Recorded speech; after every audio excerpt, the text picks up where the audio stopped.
I'm sorry, but single people have less rights. At this point, I'm not even dating for love. I'm looking to date somebody so we can sleep platonically next to each other and I can have the rent I pay for a one-bedroom apartment. The most fiscally irresponsible choice I've ever made is being single. If you were in a relationship and you were giving financial advice to your single friend who lives on their own, pays for everything by themselves, stop right now.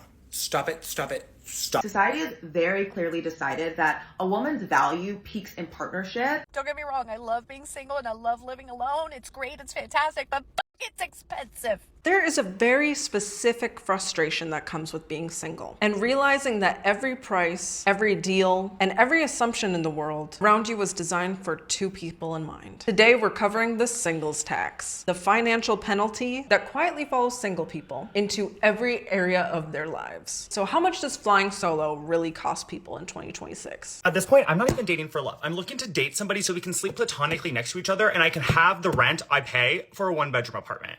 Because let's be so fucking for real about these bills right now. Why am I paying $2,000 for 500 square feet to sleep alone when I could be paying $1,000 for 500 square feet to sleep next to somebody when it feels the exact same as me sleeping next to nobody, you know? Like, do I really need to be in love with you at this point? Because I'm getting my big age, okay? In this big age, I cannot afford to be picky with who I'm sleeping next to and having my bills with. My groceries are $200 a week. Let's talk about the fact that it could be $100 a week because I end up throwing out half my food because nothing is created for single people.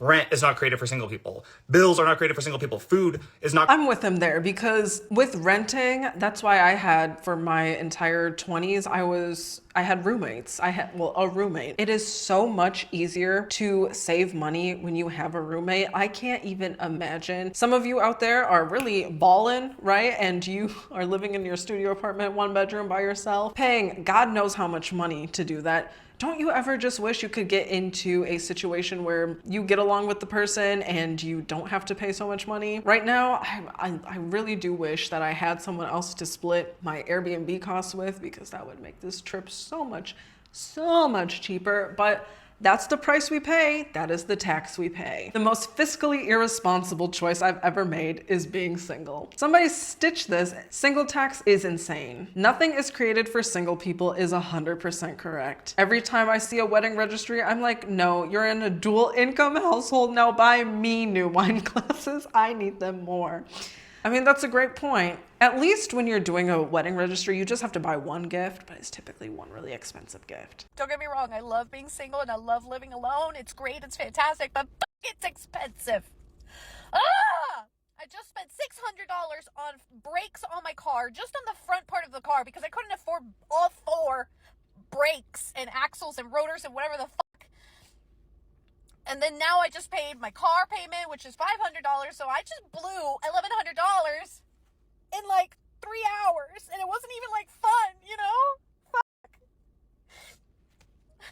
Sorry, it's just so overwhelming. Like, you work and you work and you work and you work and you work and you work, and it's just to pay off like your basic necessities.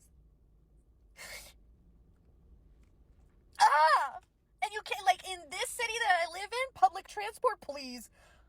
If I were to do public transport, it's like asking to get raped, and I really shouldn't be crying because now I have to go to another work event, and now I'm gonna be all puffy. Living is so expensive. Just keeping yourself alive and floating is so expensive. And what I was saying before I was rudely interrupted is if I were to take public transport here, especially for my job requires a car. I have to have a bunch of shit that I have to lug with me for work. And I can't do that with public transport. I'm venting. Inflation sucks. Just living in America sucks. Living alone sucks. It's great, but it sucks. Because you have to front all the expenses by yourself. I need a husband just so that I can live. So we can split the bills. I love this video because she's talking about being single and then it's just a bunch of dudes like, hey, what city are you in looking for a serious relationship? Hello, from Robert in the Dallas area. Hi, Robert. These are some thirsty males. I'm sorry, but single people have less rights, and this is why. You go on vacation with your family and your brothers and your sisters all have girlfriend and boyfriends and you don't have anyone, and then you end up fifth wheeling your own family. Grocery shopping. Do you know how many mini cucumbers I've had to throw out because how many mini cucumbers can I eat in a 5-day span when they come like 13 in the bag? Every recipe is like feeds 4. How about one? This might be niche, but I can't go to Home Goods or Marshalls without seeing a beautiful credenza that I'm like, wait, I want that in my apartment. And then I'm like, wait, how will I lift that? It's just... That's a good point. Okay, so with the family thing, I don't have brothers or sisters, so I don't have to deal with that. The food thing we already talked about, but furniture. If you are living on your own, right, that's another reason why I decided to, instead of moving to a different country, moving around different countries, is because I don't want to furnish my apartment. That costs so much money to do. Of course, there are things maybe like Facebook Marketplace, thrifting, but it's still expensive to furnish an entire apartment, even just a 1-bedroom or a studio. Now, when you have someone else, you have the cost. You go halvesies on it. It's so much more inexpensive to do stuff like that. Normalize half loaves of bread. I cannot eat a whole loaf in a week. It's funny you say that because my mom makes sourdough. She makes some of the best sourdough I've ever had. I'm not a big bread person, but she is crazy, right? Eastern European, they love bread. And she makes one big old loaf, 1 or 2 big old loaves, and then she'll eat it the whole day, or it's not making it really to the end of the second day. And she's a skinny mini. She's very thin. She walks, she does all sorts of exercising. She would normalize having a loaf a day if she could. And she lives alone as well, so she's eating that thing all by herself. Any kind of gift situation, birthdays, Christmas, or anything else, why do I have to get 2 separate gifts for my sibling and their spouse, but I get one joint gift from both of them? That's an interesting point, actually. I would be petty in a way because I would not get my brother or my sister, I don't have siblings, but my sibling and their spouse separate gifts. I would just give them the one, right? If you're together. Or something that whatever my threshold in gift purchase would be cut in half for them. It's kind of rude though to not give your partner's sibling something though, right? Aren't you trying to appease the family that you're going to be in at some point? I think that's a little weird. So I hope that's not the norm. I wouldn't know. I wouldn't know on either end, to be honest. So let me know your thoughts. Each couple will just split the cost of their hotel room and this trip. What about me? You'll just use the room by yourself. But that's $300 for 4 nights. No one else on the trip is single. Can I just share with one of you guys? You can't expect a couple to split up. Oh babe, can you carry my suitcases? Come on girls. Oh, okay then. Weren't you super sick 2 weeks ago? Yeah, I couldn't get out of bed. Who was taking care of you? Myself. You should have called one of us. Oh, we were out of town that week. Maybe I should find a roommate. Rent is so expensive. We just moved into this 2-bedroom and it's only $2,000. Wait, what? My one bed is $1,800. What can I get you? Babe, do you want to just split this entree? Perfect. And you? A single serving of this pasta. That's family style. I'm just ordering for one. Well, for 2 it's $40 and for 1 $35. And I'll add another singles tax for Korea. So when I was in Seoul, South Korea to visit my friend, thank God I went with a group of people because in Korea it doesn't really seem like the full foodie experience that you can get is made for single people. So going to Japan, which is definitely made for introverts, you don't even have to talk to anyone in order to order food, which is awesome, right? Aside from, and I'm not just talking about like going to McDonald's or somewhere where they have the little screen, right? At ramen places, you just like select what you want and give them a ticket. That's really cool to me. But in Korea, everything is meant to be shared. They're a huge sharing culture for food, or at least that's what my friend who is Korean told me. It's most meals, and that's why she was excited when we came, because she doesn't have a whole bunch of options. Of course, you can find stuff, but Korean barbecue is so much cheaper when you're in a group, about like I think there's this army thing, meal or whatever. There's intestines that she wanted. Like she wanted to do a bunch of things, and it is so much cheaper when you're doing it with a group, especially when you just want that single portion. The single tax is real. Charged double on cruises is theft. That does sound like theft. As well as being charged double to have 2 people in a room in the Czech Republic. I really just don't understand what the logic is there. Again, Czech people, let me know, please. I thought about this earlier this year, and now I'm annoyed at how much I've given, and I'll probably not get back unless I'm married. But why is it this way? Again, we're not valued in society, it seems, which is fine. Again, we're not creating taxpayers. So that's my theory on why we're not valued. Again, we're also, with the cruise stuff too, you're not spending as much money, right? They're not gonna have, double the drink packages or you spending double in the restaurants. It's just you, right? It's just you. They don't care. Why isn't anybody talking about the single tax? It is significantly more expensive to be single, to the point that it's like economically irresponsible to cook when you're single. It costs $75 to make a meal, not to mention the cost of running the dishwasher, washing up all of the pots and pans. And then what am I gonna do? Eat lasagna for 6 days? When I could use Uber Eats and one of their various codes each week to get a salad for $9. Now, I don't agree that every meal is going to cost $75. I know I've been out of the States for a while. She sounds American to me, at least North American. Does it cost that much to cook for yourself where it's $75 a meal? Now, maybe for that meal for the week, it might cost that much, but I don't know. And I do understand the complete fatigue of eating the same thing for a week straight. And it's just so much more easy to order DoorDash or Uber Eats or whatever sort of service that comes to you. I don't think I necessarily agree. What do you guys think? The way you can't buy a hamburger buns in packs less than 8, nor can you buy a hot dog buns in packs less than 6. It's really obnoxious. I never understood that. Like, are people always cooking burgers for a party? I feel like they should at least come in a pack of 4. You're paying for peace and happiness is the way I look at it. Some people aren't even having peace while they're single.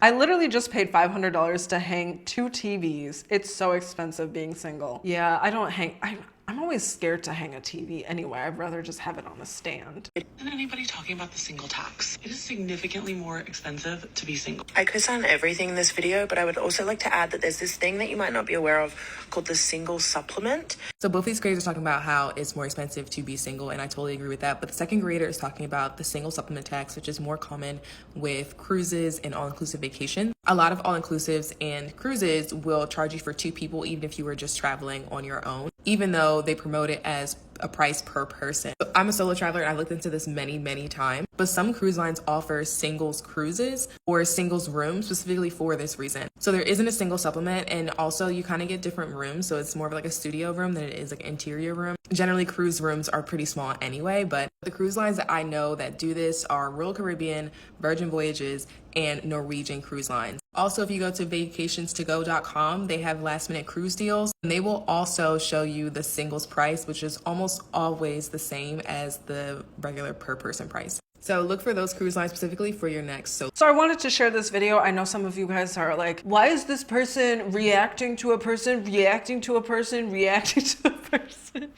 This one was kind of unique because I have never been on a cruise before. The ocean scares me. I didn't see the ocean until I was 19 years old, so cruises aren't big in my world of travel, but this was very interesting to me where they're still going to make you pay as if you're a couple, which is blowing my mind because again, that is such a singles tax thing. Now, I am planning a trip back to the Czech Republic with my mom to go see family. And are there any Czechs out there who can explain this to me? Prosím, because we were looking in like the Pardubice area and, you know, near the forest and stuff for a room with like, you know, that the Czech Republic has these annoying beds for me personally, where it's instead of a queen bed where the mattress is just one mattress, it's like 2 twin mattresses smushed together. So we're like, okay, whatever, we'll just sleep on the 2 twin mattresses because it doesn't really disrupt your sleep. But anyway, so looking for a hotel room, they wanted us to pay an additional, basically half of what it cost for the room. So if the room costs $100, then $50 to be 2 people in the room. Now I understand maybe there's more water usage, maybe more electricity usage a little bit, but an extra half in Pardubice? Like, does anyone non-Czech know where that is? No, it's like nowhere.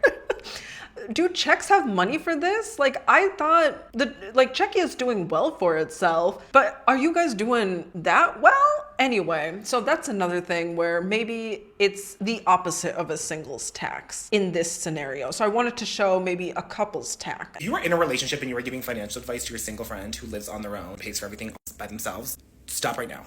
Stop it, stop it, stop. I had so many people that are in relationships tell me things about money, like, oh, I do this, I save this, I do this, like, we split this cost. I don't have that luxury. I split cost with nobody. I pay for my car, my apartment. Okay, that looks so disgusting. I pay for everything on my own, and I don't have an extra $500,000 a month extra to invest in. I really don't. That's a great point. Your future self is paying the tax as well. Like, you are being more detrimental, unless of course you have roommates, like which I did, instead of a partner, to split those rent costs. You're kind of not, I'm not going to say jeopardizing it, but you're not able to fully invest in your future as if you had a partner too, right? Like to split those costs. When you split costs, you can put more money into your own 401k and you can even put it into a joint savings. It is so nice. You know what? Maybe I should start dating actually, because not being able to invest as much is kind of killing me right now. But that's a horrible reason to get into a relationship. Well, marriage is kind of a business decision. But anyway, let me know your thoughts on that. I've said it before and I will say it again. There is 100% a privilege gap in this world between couple people and single people, especially as it relates to just everyday interactions beyond the baseline that it's just more expensive to be a single person. I make relatable and helpful content for people who are single in their 30s and beyond. So if you find this validating, be sure to follow along. One, I'm just going to say it. There is quiet judgment. It's not necessarily conscious, but just because the quote unquote normal social script for people, especially as you get over the age of 30, is that you have a partner and a family. So when you're just meeting people at work and everyday interactions, you do kind of have to like justify who you are, because the first question is often like, oh, who is your partner? Do you have any kids? And you have to like kind of mitigate these awkward social interactions. You can be super confident in your life as a single person, but it still doesn't negate the fact that these interactions can sometimes feel a little bit awkward. And I do think for women in particular, as it relates to this patriarchal standard, sometimes the question automatically does go in the back of people's minds, like, oh, she seems great. Like, what's wrong with her? Like, that's just something that's always kind of out there in the world for women, unfortunately. Two, the comment section of my last video got super spicy when I started to talk about plus ones at weddings. I won't get too further into that, but I will say, just at baseline, being able to always have a buddy, whether or not it's a wedding, a work event, a party, that's just an inherent privilege that you always have someone to fall back on if it is like an awkward new situation. So to go to her first point here, where people are expecting you to have a partner at your big age, right? Some of us, I don't know what it is about me, I just never really cared all that much to have a partner or to be in a couple. I've been more satisfied because I've just had very satisfying friendships. Like my friends are there. I have probably top 10 best friends of all time. Like they are magnificent, perfect people. So I've always felt fulfilled in my relationships. I never felt the need to have a partner. I also don't plan on having kids. And let me know if you want a video on child-free people, because that is something I could really talk about and have a lot of experience with that ridicule and misunderstanding there. But it gets kind of annoying because people do expect you, especially when you're in your late 20s like me, to have a partner, or at least, you know, want to have a partner and want to have children at some point, which I've just never felt the need to do that. But when she talks about wedding plus ones, I do wish I had a partner because I am an awkward person in general. I'm pretty shy. If I'm honest, unless I know you, then I'm incredibly extroverted and bounce off the walls because I'm so happy. I love I love my friends, right? I love being extroverted around them and chit-chatting, yapping. When my friends get married, I don't know their friends that well because I like to keep my friend groups separated. Again, it's very weird with me here, but at my friend's wedding, like we had a shared coworker and he's awesome. He's also my friend. He left with his partner and I'm like, okay, so I wanted to stay at least until the dancing, but again, she's the bride. Like she's going to be talking to everyone at the party, not me. I know the groom as well. He's awesome. But he's even more extroverted. He's talking, dancing, doing whatever, enjoying his wedding. So I'm feeling a little awkward. So I just leave. I just Irish goodbye at that wedding. I felt so horrible, but I had to do it because my one friend left. My one friend and his husband left. So what am I gonna do? And there is no amount of friendship that will compare or replace our inherent desire for partnership / connection, if that is what one desires. I agree. As a human being, I do desire connection, but it has to be the right connection. I'm not gonna, just because I'm dealing with the singles tax, am I going to seek out a partner just for that? People who have been single for a long time in many ways actually have more life experience and maturity than those who have been coupled for most of their adult life. We've been navigating and handling life all alone for years. That is significantly harder than having a partner to rely on. I would say yes and no, only because if you have the wrong partner, do you have a lot of life experience too? I'm sure some of you, I really hope not, but I'm sure some of you have been in a situation with a partner who doesn't really do anything. They rely on you for stuff, you know, basically treat you as like a parent or rely on you more than they should. That would definitely be much more difficult and increase your maturity. Again, and also some people you don't know how people were raised, right? But I guess in general, when you are going through life alone, you would get more life experience and have to handle things more independently. It makes some sense. If you're a single person living on a single income, I totally get how hard that is. Look, I'm a single parent and I've been a single parent since my son was born. Whether you're a parent or not, being single is so bloody difficult, especially in this current time where we've got the cost of living crisis. Everything seems to be going up apart from wages. So let's just think about this. If you've got a mortgage or rent and bills and your food that you buy, you're the only person paying for that in your household if you're single. If you're in a couple, then you can join forces financially and those costs are split between the two of you. Take my rent, for example, that's £650 a month.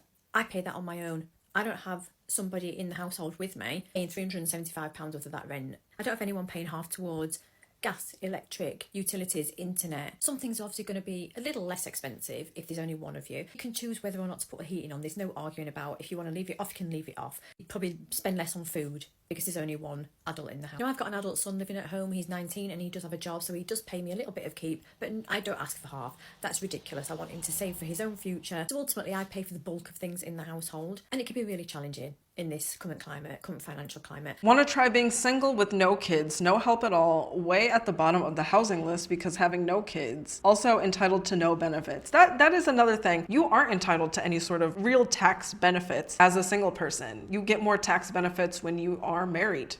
That's just how it is. They value people who are going to create taxpayers. A single person typically does not create taxpayers. Since when did being single become some form of punishment? Because the other night, my girlfriend was on the phone with her mom, and she was going on about how insane her schedule has been and some of her upcoming travel. And her mom goes, well, sweetie, that's why you're single. Mind you, my girlfriend has one of the most vibrant, full lives, right? She runs a VC-backed company. She just got back from Paris for Fashion Week. She has the most incredible friends. And it really got me thinking about how singlehood is often framed as some form of punishment for women. Society has very clearly decided that a woman's value peaks in partnership. And I think a lot of us have internalized this. So even when a woman is out here thriving, right? Building companies, traveling the world, hosting communities, a comment like, that's why you're single, can reduce it all to her relationship status, right? And it almost feels like none of it counts unless someone is standing next to you. And not to shit on her mom, because it's not just moms on the phone, right? It's like friends that whisper to you, you'll find the one soon. Almost like you're sick looking for a cure, or even like the aunt at the wedding that's giving you that like your next elbow. It's this culture of shame that treats singlehood like it's some layover or like a waiting room on the way to your real life. I just don't think singlehood is the trade-off you make for wanting and building a full life, right? It's not the tax you pay for ambition. I think it's the space that allows you to build freely and without compromise. Singlehood triggers those that crave freedom. Meanwhile, women live longer than their singles. Single women are powerful. My godmother always tells me dust settle. She never wants me to get married. If you are married, if you want to get married, get married. Just marry the person who is genuinely going to make you content in life, bring peace to you, add stuff to your life, not take away and change who you are. There are people out there for you, right? There's probably a bunch of people out there for me. I just haven't found them, nor have I really wanted to find them, right? My mom said, I'm praying for you to find your husband. And I replied, can you pray for me to have more money and PTO instead? No, my mom's like, I pray for you to have a change of heart for children. Babe, ever since I was a child, I knew I did not want children. That's crazy. You owe your single friends money, or at least more inconvenience. I saw something the other day that said I'd be a villager, but I won't take you to the airport. And honestly, it pissed me off. For the last decade of my life, I've spent hundreds, maybe thousands, celebrating my friends and relationships. Engagement parties, bachelorettes, wedding travel, gifts for each of these events, and then baby showers, housewarmings. And what is spent on me as a 31-year-old single person who lives in an apartment, an occasional latte or dinner covered, maybe a birthday gift. And it's not that I did any of these things unwillingly. And really what I'm mad about is this single tax. All of these financial imbalances in society that favor couples. We split the Airbnb, but get the twin bed, or worse, the couch. We need a ride somewhere, pay for an Uber. I'm just tired of having to pay more and sometimes having a worse experience simply because love hasn't worked out for me yet. So yeah, take me to the fucking airport. That being said, if she's really not getting driven to the airport by her friends, whenever I have beautiful, wonderful friends. They are the loves of my life, right? I'm not the loves of their life. They already found theirs, which is beautiful, great. I'm glad you had a great college experience. I'm not bitter.